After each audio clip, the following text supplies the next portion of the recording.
Note: the following video depicts a specific configuration of the tablet. The same removal and replacement procedures apply to all configurations of the tablet.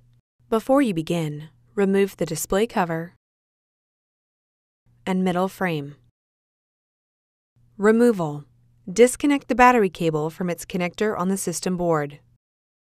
Disconnect the display panel ribbon cable from its connector on the FPC cable.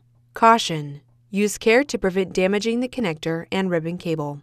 Disconnect the FPC cable from its connector on the system board. Caution: use care to prevent damaging the connector and ribbon cable. Carefully remove the FPC cable from the adhesive and alignment pins that secure it to the display panel assembly. Place the FPC cable in a static-dissipative bag.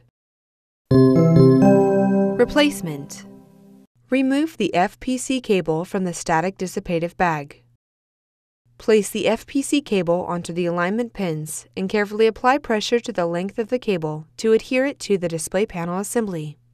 Note: if the FPC cable is not new or does not contain an adhesive backing, PSA or pressure-sensitive adhesive should be added.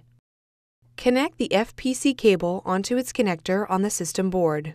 Caution: use care to prevent damaging the connector and ribbon cable. Connect the display panel ribbon cable onto its connector on the FPC cable. Caution: use care to prevent damaging the connector and ribbon cable.